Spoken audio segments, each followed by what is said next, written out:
I think actually students come not imagining that there are multiple solutions to a problem, imagining more that when you have a problem, there's going to be a solution.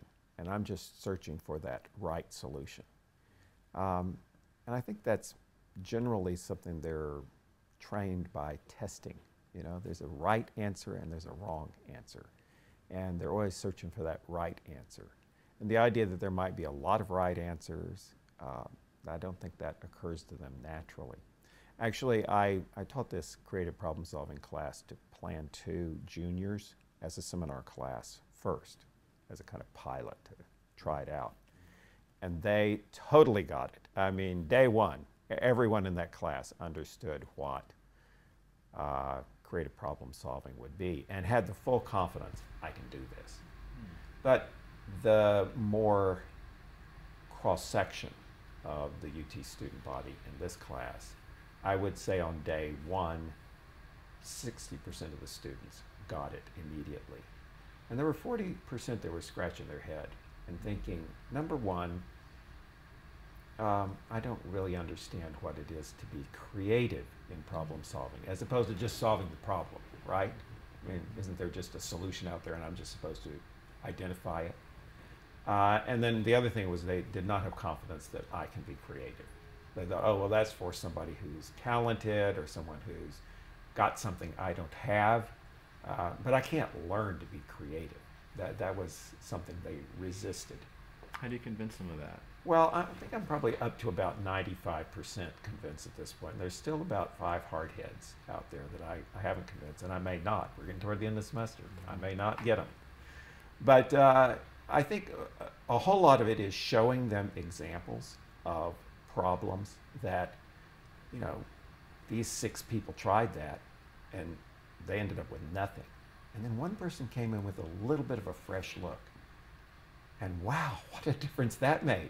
Suddenly, there's a possibility here.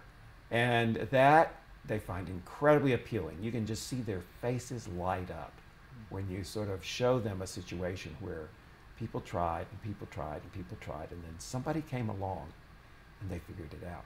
What would be an example of that? Well, we're doing Jonas Salk right now, and a vaccine for polio.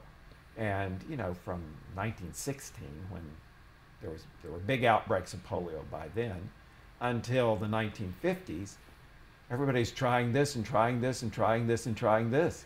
And he was an outlier. He was definitely not in the club. And the guys in the club knew this is the way we're going, this is what's the right way, and you know, we're gonna get there, but it's gonna be slow going.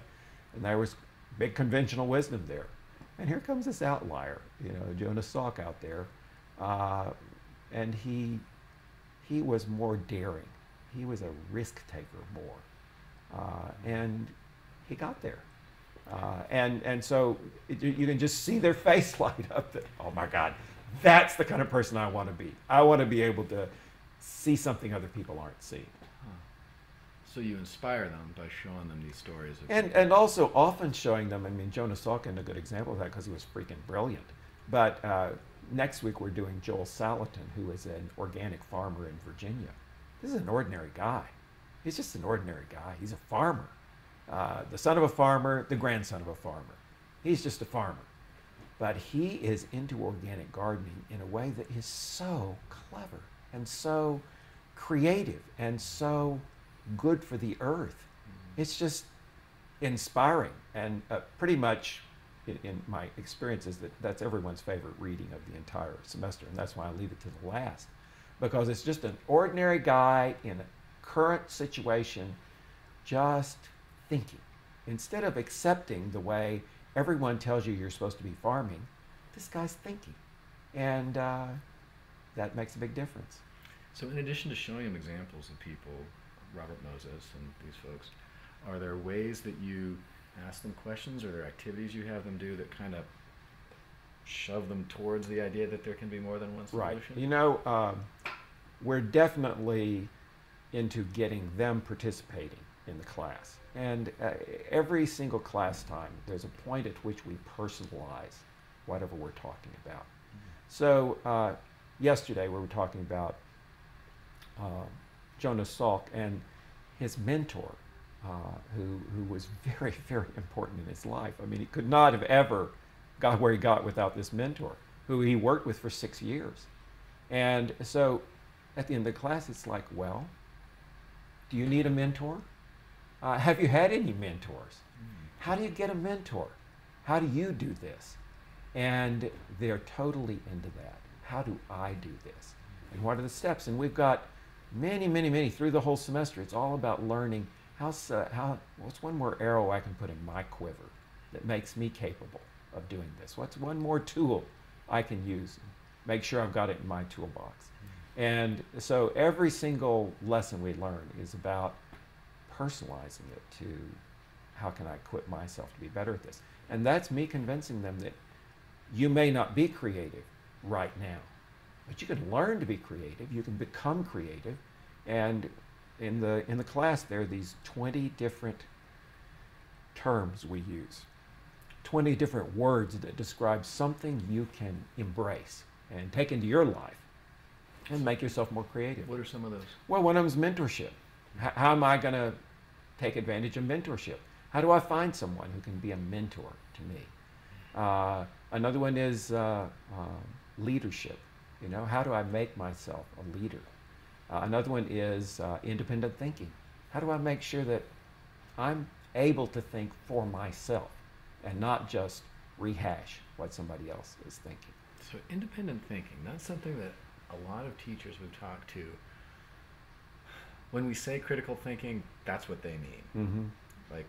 Like they want their students to be able to do that. Right. So how do you cultivate that in your students? Or how do you recommend it to cultivate it? There actually are two other words that go with independent thinking that we talk a lot about. One is confidence and the other is rebellion.